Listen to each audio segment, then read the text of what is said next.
Jai Hind. You are welcome my YouTube channel MPT English classes. Today we are going to discuss stanza comprehension of the poem Fire and Ice. We have already discussed in last class Hindi explanation of Fire and Ice. So today we are going to discuss stanza comprehension. जैसा कि मैंने तुम्हें बताया कि पहले हम class में अपने फायर एंड आइस की हिंदी एक्सप्लेनेशन पढ़ चुके हैं पढ़ी है, ठीक है। हाँ, तो फिर उस एक्सप्लेनेशन के बाद क्या होता है कि एग्ज़ाम में एक स्टेंजा दिया होता है, उससे कुछ क्वेश्चन दिए होते हैं और वो स्टेंजा के अनुसार ही क्वेश्चन के आंसर देने पड़ते हैं। तो हम उन क्वेश्चंस को क्या करेंगे, डिस्कस करेंगे आज, ठीक है। आ रही बात समझ में?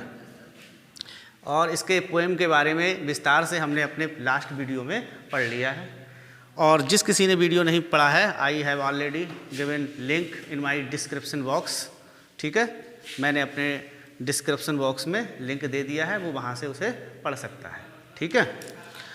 तो आज हम बात कर रहे हैं इसके फर्स्ट स्टेंजा की, इसके बाद दूसरा स्टेंजा देखेंगे। पहला स्टेंजा है, एक बार रिसाइड करके देखते हैं। सम से the world will and in fire, some say in ice, from what I have tasted of desire, I hold with those who favor fire। ठीक है। एक्सप्लेनेशन में भी मैंने बताया था कि जो पोएट है वो दो विचार रखता है संसार के नष्ट होने के विषय में, सही है। संसार कैसे नष्ट होगा उसके विषय में उसके दो थॉट्स हैं, दो विचार हैं, दो पॉइंट ऑफ व्यू से सोचता है।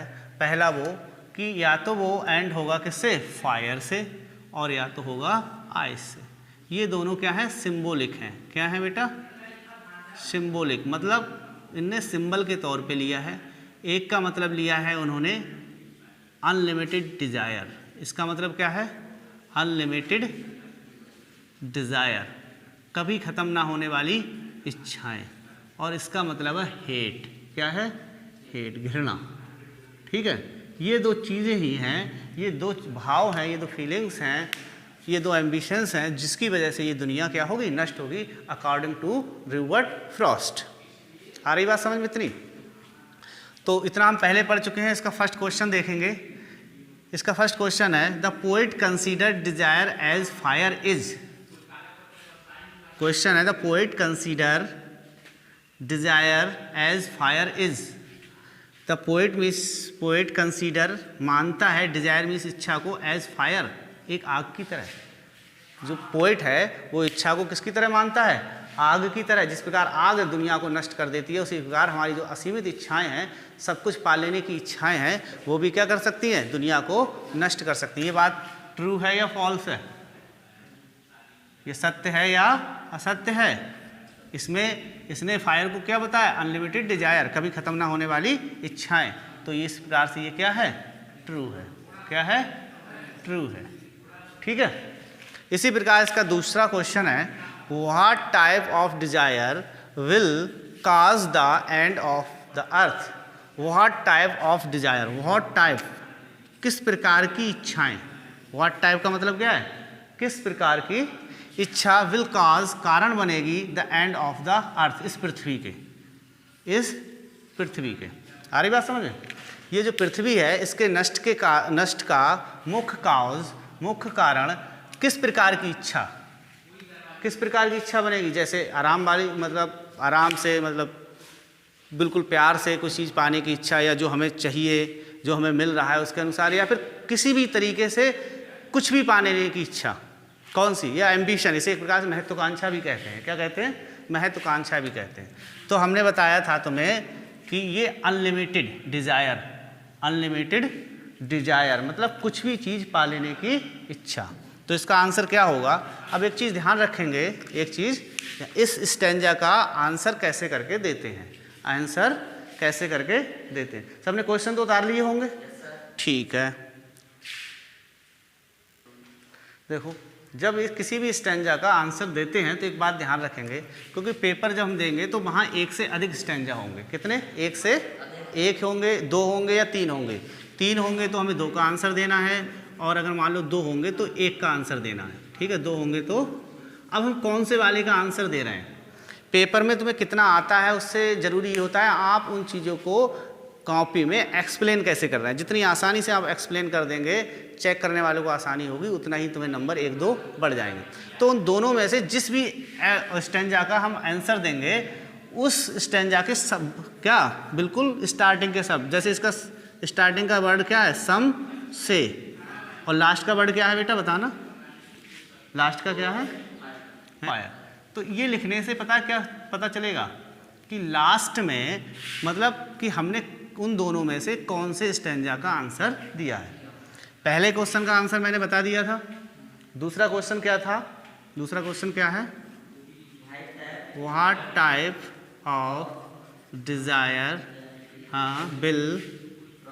will cause of the end of the earth, ठीक है, ऑफ द अर्थ, ठीक है।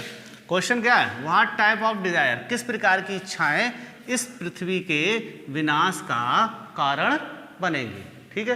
तो मैंने बताया था ये जो आग है वो क्या है, असीमित इच्छाएं हैं, असीमित इच्छाएं। तो हम बताएंगे, देखो आंसर कैसे देते हैं, जिस टेंस में क्वेश्चन होता है उसी में हम आंसर देते हैं। तो इसका होगा अनलिमिटेड डिजायर, ठीक है, विल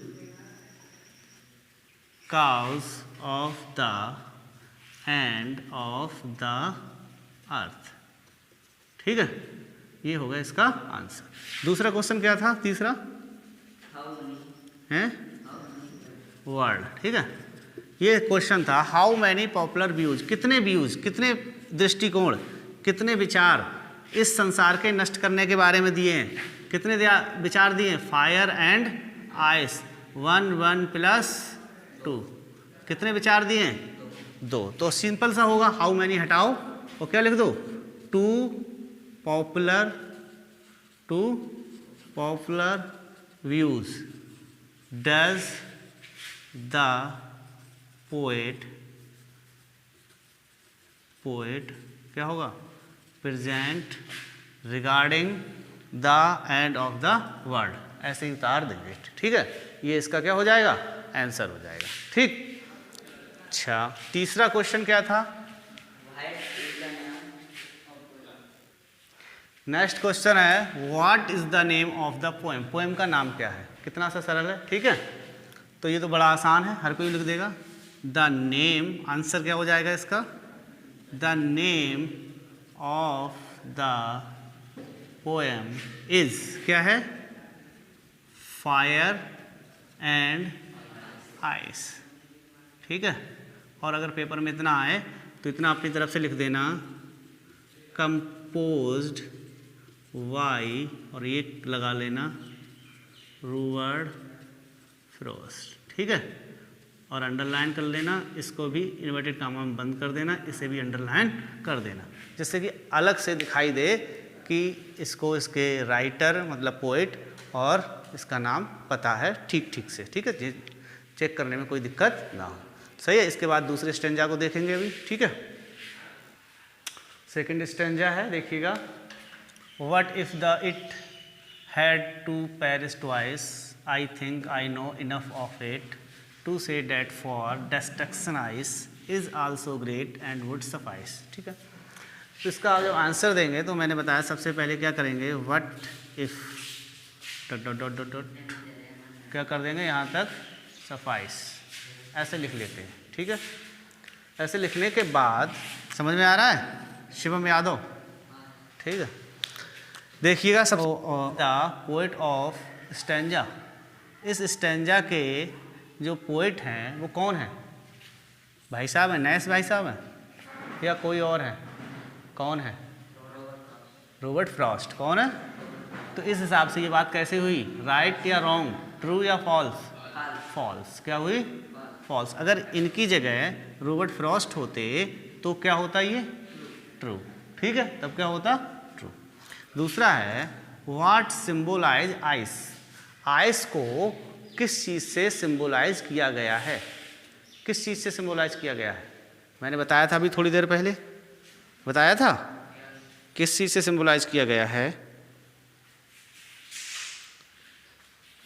पता है? मैंने लिखे थे यहाँ पर फायर एंड आइस। तो फायर को मैंने बताया लिमिटेड डिजायर और आइस को बताया था हेट। हेट माने घृणा, हेट मीन्स घृणा। तो व्हाट सिम्बोलाइज आइस, तो यहाँ लिख देंगे, इसका आंसर क्या हो जाएगा दूसरे वाले का, दिख रहा है? आइस या हेटेड, हेटेड मीन्स घृणा, सिम्बोलाइज्ड, सिम्बो विद किससे? आइस। बर्फ से किसे सिम्बोलाइज किया गया है? किसे? हेटेड घृणा को, ठीक है यार। बर्फ से किसके सिम्बोलिक दिया है, किस चीज़ का? हेटेड घृणा का, ठीक है। Why home fire and ice compose, ये तो मैंने अभी थोड़ी देर पहले ही बताई थी। फायर एंड आइस किसने कंपोज की है? कंपोज्ड बाई रॉबर्ट फ्रॉस्ट, ठीक है। ये होगा, यही है इसके क्वेश्चन। ऐसे ही क्वेश्चन आएंगे, एक आध हो सकता है एक दो बढ़ के आ जाए या एक आध दूसरी तरीके से आ जाए, लेकिन आपको आंसर इनका ऐसे ही देना है, ठीक है। इसके अलावा कुछ मल्टीपल चॉइस क्वेश्चन हैं, उन्हें भी देख लेंगे, क्योंकि वो मल्टीपल चॉइस में तो उसका आंसर दे ही देंगे। हो सकता है वो क्वेश्चन स्टेंजा के साथ भी रख के आ जाएँ। 5-6 अभी देखते हैं, ठीक है। ठीक है, देखो कुछ MCQ हैं क्वेश्चन, वो क्वेश्चन मैंने छोड़ दिए हैं जो पहले हम स्टेंजा में देख चुके हैं, ठीक है। आगे देखो, पहला क्वेश्चन है, what does the poet compare fire with? Fire को किसके साथ कंपेयर किया है? किसके साथ कंपेयर किया है बताओ? हेटेड घृणा, डिजायर, हॉट गर्मी, किसके साथ? फायर को डिजायर के साथ। बहुत बढ़िया, ठीक है। अगला है, what is the meaning of Paris? ये बड़ा इंपॉर्टेंट क्वेश्चन है, ठीक है। इस टाइप के क्वेश्चन आते हैं कि इस वर्ड का क्या मीनिंग है। क्वेश्चन पहले भी आते थे, ठीक है, अब भी आएंगे मुझे ऐसा लगता है, ठीक है। तो पेरिस, पेरिस जो वर्ड यूज हुआ है इस पोएम में, इसका मतलब क्या है? विलूम, खिलना, राइज या डाई? पेरिस, पेरिस मतलब क्या है कि दुनिया अगर 2 बार अंत होती है, अगर संसार 2 बार, ट्वाइस पेरिस मतलब अगर 2 बार अंत होता है, तो पहली बार फायर से और दूसरी बार किससे? आइस से। तो इसका मतलब होता है डाई। यहाँ पर इसका मतलब क्या है? डाई, मरना या नष्ट होना या डेस्ट्रॉय, या डेस्ट्रॉय विनाश या डिस्ट्रक्शन, ठीक है। Where has the he used personification? Personification उन्होंने कहाँ यूज किया? पर्सोनिफिकेशन एक फिगर ऑफ स्पीच होता है जो मैंने पहले पढ़ाए हैं, ठीक है। हमारी बात समझ में, जिसने नहीं देखे हैं वो मेरे पुराने वीडियो के वो वीडियो देख ले, उसमें क्या है सब दिए हुए हैं और वहाँ से पढ़ लें। तो पर्सोनिफिकेशन एक फिगर ऑफ स्पीच है जिसमें क्या होता है, निर्जीव बेजान चीज़ों को क्या मान लिया जाता है? जानदार मान लिया जाता है। लाइफलेस थिंग जो होती हैं उन्हें क्या मान लिया जाता है? लिविंग थिंग मान लिया जाता है, ठीक है। तो उन्होंने fire and ice, fire and ice दोनों को क्या माना है? जानदार तो माना है। जैसे कोई दुनिया को नष्ट करेगा, कोई इंसान ही करेगा, कोई चीज़ ही तो करेगी जिसमें जान होगी, ठीक है। लेकिन इन्होंने फायर एंड आइस को मान लिया कि दुनिया को क्या कर देंगी? नष्ट कर देंगी, ठीक है।